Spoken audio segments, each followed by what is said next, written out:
Movie nayokwenda kuelezea leo nimeshawahi kuifanya hapo mjini awali, lakini niwe mkweli tu sikuitendea haki kwa sababu nilikuwa na uwezo mdogo sana wa kuwasilisha hisia. Hivyo recap yake ilikuwa na dakika 5 tu, lakini leo nairudia kwa ukubwa ili kukupa kile waandaaji walichokilenga ukipate. Tafadhali, hatujaishiwa movie, ila hii unatakiwa kuisikia tena. Oktoba 5 mwaka 2012, wanafunzi 4 walikwenda kufuata pesa ambayo mmoja wao alikuwa anadai, lakini kwa bahati mbaya walisingiziwa kosa ambalo hawakulitenda. Lakini cha kusikitisha zaidi, wanafunzi hao 4 walichomwa moto hadi kufa na umati wa watu pamoja na kikundi cha ulinzi cha jamii ya Alu huko Obio, Nigeria. Majina yao ni Ugona Obuzo, Lodi Toku, Chiadika Biringa na Tekena Elkana.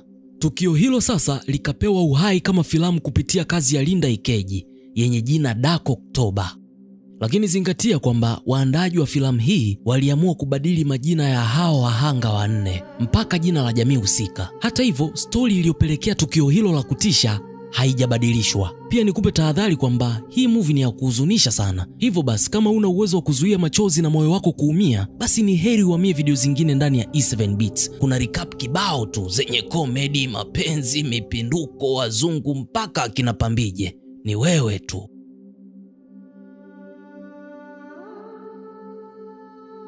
Mimi hapa ni storyteller wako naitwa Iskonka na hii hapa ni E7 Beats. Subscribe na utano na notification bell ili uweze kujiunga na familia hii kubwa.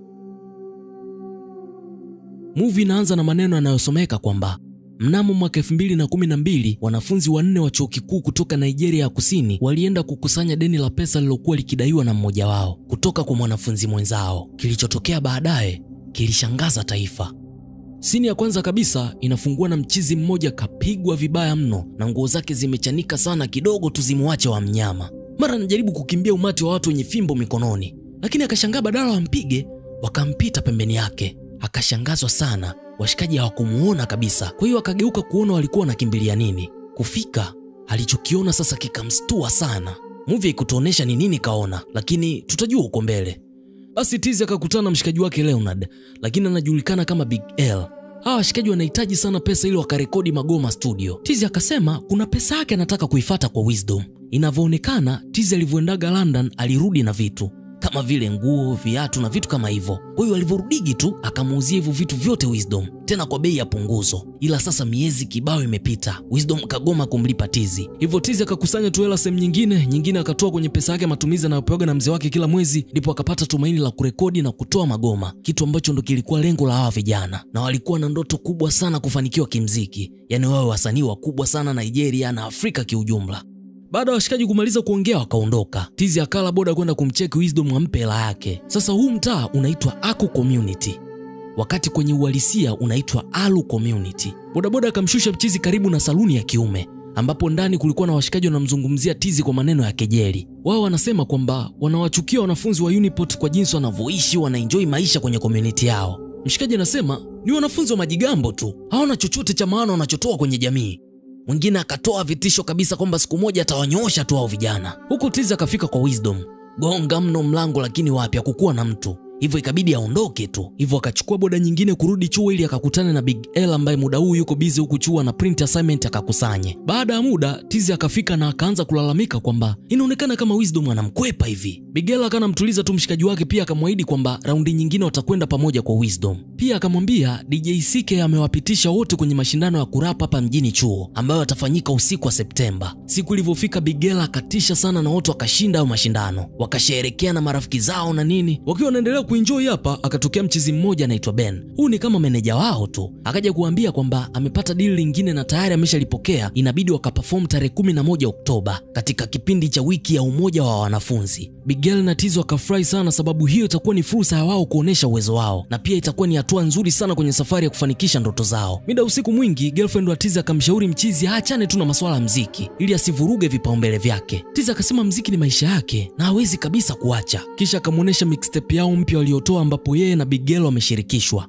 Mdada akaitupa. Akasema muda anautumia kwenye muziki ndo sababu ya kusahau kumnunulia begi alomwaidigi. Kisha akaondoka kwa hasira. Sasa tarehe 21 Septemba kulikuwa na mashindano tena ya kurap.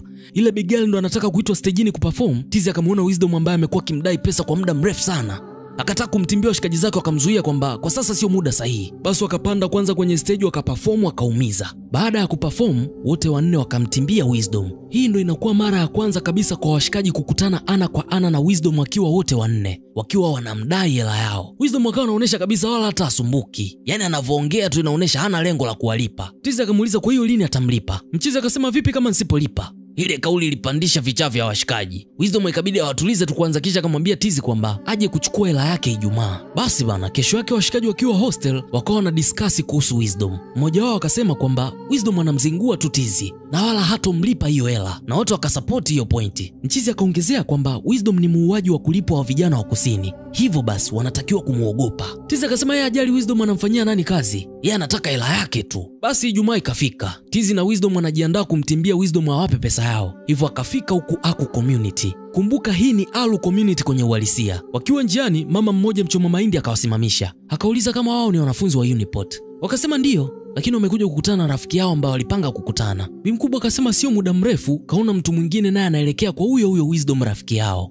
Tizi akaona kumkatisha huyu mama anunue tu muhindi ili mambo yasiwe mengi, kisha wakaelekea kwa Wisdom. Kabla hawajaondoka, mama akawaambia kwamba wafanye kilichowaleta haraka kisha waondoke kwenye community upesi, sababu vijana wa kiuni hawako mbali na polisi pamoja na sungusungu wanawatafuta ili wawakamate. Washikaji wakafika kwa Wisdom lakini hawakumkuta tena, wakajaa hasira vibaya mno, lakini ndio hivyo, hamna namna, inabidi waondoke tu. Wakiwa wanaondoka sasa, mtu wa sungusungu wa eneo hilo akawasimamisha, kisha akawauliza kama wanamtafuta yoyote hapa mtaani. Wakamwambia kwamba wanamtafuta Wisdom mshikaji wao. Mchizi akauliza wamejaribu kumpigia, wakasema wameshajaribu sana lakini namba yake haipatikani. Kisha wakaondoka hapo hapo kwa sababu mchizi alikuwa na wakata jicho sana. Walivyoondoka tu, huyu mama muuza mahindi akamwambia sungusungu kwamba hao ni vijana wadogo tu na wamekuja kumtembelea mshikaji wao. Sungusungu akasema wale jamaa walokuja siku kadhaa nyuma wakamuibia muuza duka vitu vyake, wakambaka na mwanae walikuwa vijana wadogo pia, ambao na wao walikuja awali kupima mazingira kabla ya kufanya uhalifu wao. Hii ndo sababu alikuwa na wakata sana jicho akina Tizi. Basi mida baadaye huku Tizi na Bigelo wanapanga kumtimbia tena Wisdom, lakini kutokana na mtaa wa Aku ulivyo, Bigelo akashauri waende na mtu anayetisha, mtu ambaye Wisdom atamuogopa. Wakakutana sasa na huyo mtu anayetisha, jina lake anaitwa Gabriel, na mchizi akakubali kuwasaidia kumtishia Wisdom. Baada ya kuelewana, Bigelo na Tizi wakaondoka. Gabriel akampigia bosi wake kwenye magengeng haya, kisha akamjuza kwamba amepata suluhisho kwenye tatizo la Wisdom. Basi kesho yake akakutana na bosi. Bosi akawa anamhoji ili hakikishe kwamba kukutana na Wisdom isije kuwa ni mtego. Mpaka hapa inaonekana kwamba gang la Wisdom lina bifu na gang la akina Gabriel. Kwa hiyo washikaji walikuwa wanatafuta tu sababu ya kumuua Wisdom. Basi bosi akampa ruhusa Gabriel, akampatia na chuma kabisa. Huku sungusungu akakutana na mwenyekiti, wakaanza kulalamika kwa ongezeko kubwa la uhalifu unaofanywa na vijana wadogo ambao huwa wanaingia na kutoka kisirisiri hapa mtaani. Chifu akawaambia washikaji kwamba wawaache polisi wafanye kazi yao. Yule mwana sungusungu akasema polisi hawasaidii chochote, kwa hiyo inabidi walivae tu ili jambo wenyewe, wanatakiwa kuusafisha mtaa wao. Kwa hiyo Tizi, Bigel na washikaji wote wakawa wamepanga waende kwa Wisdom mapema mno, yani saa 11 asubuhi. Basi kweli mzee, siku ikafika. Washikaji nao wakafika kwa Wisdom, wakamgongea pale akafungua. Akaanza kubishana nao huko anagombana nao. Washikaji wakafanikiwa kuingia ndani na wakaanza kumpiga Wisdom. Kama bahati tu Wisdom akafanikiwa kutoroka. Alipofika nje tu akaanza kupiga kunga, wezi! Wezi!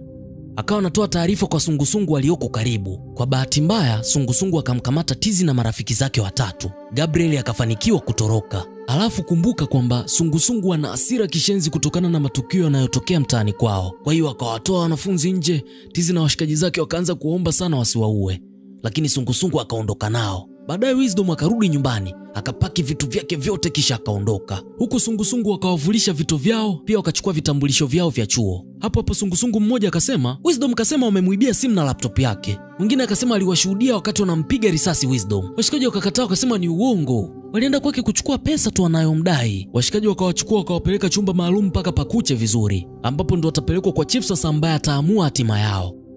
Wakiwa wenyewe ndani ya chumba, Chiboy akasema hana uhakika kama wanaweza kutoka salama kwenye hili, kwa sababu sungusungu waga ni wajinga sana na hawanaga roho ya huruma. Basi wote wakawa wanatulizana, wanapeana moyo kwamba wakikutana na chifu tu watathibitisha kwamba kweli hawana hatia na atawaachia waondoke.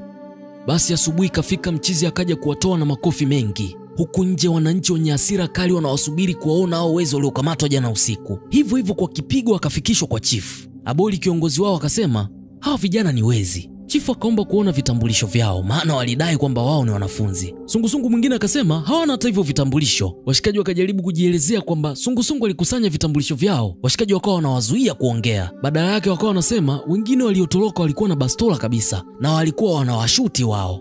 Wote ni uongo tu, wanamdanganya chifu. Washikaji walipambana sana kuongea walau wajitetee, waongee ukweli kwamba walikuja hapa mtaani kwa Wisdom kuchukua pesa yao tu wanayomdai. Chifu akauliza huyo Wisdom ni nani? Na kama mkienda nyumbani kwake na msikutane na mtu anaitwa Wisdom, basi muwafanye hawa chochote mnachotaka. Kisha akaondoka. Basi washikaji wakachukuliwa mkuku mpaka kwa Wisdom. Halafu kumbuka kwamba Wisdom tayari ameshaondoka. Kwa hiyo wakakuta patupu. Lakini kulikuwa na viashiria vinaonyesha kabisa kwamba kuna mtu kaondoka hapa muda sio mrefu. Aboli akaokota simu pamoja na picha zikionyesha wakiwa pamoja mule ndani, lakini akavificha ili aje kusema hapakuwa na chochote wala yoyote humu ndani. Basi mpaka hapo kukawa hakuna tena tumaini. Washikaji wakatolewa kwa wananchi wenye hasira kali, wakaanza kupigwa kishenzi. Wakiwa njiani kuelekea kuwachoma, wakakutana polisi njiani. Vijana wakaanza kuomba polisi awasaidie kwa sababu wao ni wanafunzi tu. Kabla polisi hajaingilia kati, Aboli akamtoa pembeni kidogo na akamwambia kwamba waliwakamata hao madogo wakiwa wanaiba kabisa katikati ya tendo. Kwa hiyo polisi akaondoka tu akawaacha. Washikaji wakaanza kuwataja watu wanaowajua waliwazunguka hapo ili wathibitishe tu kwamba kweli wao ni wanafunzi. Fundi viatu ambaye mara nyingi waga anamshonea viatu Tizi akamkana Mchizi. Mchizi wa stationari ambaye huwa anawatoleaga fotokopi pale chuoni naye akawakataa. Mama yake Bigela akampigia simu kakake na akamuomba aende chuo kuangalia kama Leonard yuko salama, kwa sababu kapokea simu kuna mtu kamwambia kamuona mwanae kati ya wale wezi waliokamatwa usiku wa jana huko Ako Community. Basi taratibu huko anapokea kipigo kizito mno. Umati ukawapeleka Leonard, Tizi, Chiboy na Tamuno pembeni ya mtaa kidogo, na kwenye hilo eneo wakawapiga vibaya mno, chana nguo zao, na tarehe 5 Oktoba 2012 marafiki hao wanne wakapigwa moto. Kisha tunatupwa scene iliyofungua movie kabisa, ambapo tulimuona Tizi. Kwa sasa ndo tunaelewa sasa hii ilikuwa ni nafsi yake ikishuhudia mwili wake na miili ya marafiki zake imeloa petroli kisubiria kiberiti tu. Basi mama yake Leonard, dada yake Tamuno na wazima moto wakafika eneo la tukio, lakini ndo hivyo wamechelewa, hakuna kitu atafanya. Siku 4 baadaye wanafunzi wa Uniport wakaandamana hapa Ako Community kwa mauaji ya wanafunzi wenzao. Kisha tunaonyeshwa scene kadhaa wanafunzi wakiharibu vitu, wanavunja maduka, choma nyumba, wakakinukisha kinomanoma unaambiwa. Lakini cha kusikitisha zaidi ni kwamba maisha ya wale vijana wanne wasio na hatia yoyote hayawezi kurudishwa. Movie inafunga na maandishi yakisema wanne walikamatwa na kuhukumiwa maisha jela. Mwenyekiti wa mtaa alikamatwa lakini baadaye akaachiwa, ila Wisdom hakuwahi kushtakiwa kabisa. Kwa masikitiko, Bigel, Tizi na washikaji zao hawakuweza kufika jukwaani kutumbuiza katika wiki ya umoja wa wanafunzi tarehe 11 Oktoba. Na hapo ndio inakuwa mwisho wa hii movie inaitwa Dark October. Niandikie maoni yako hapo chini, unaionaje hii kazi? Mimi hapa ni storyteller wako naitwa Iskonka. Tukutane kwenye video nyingine. Bye.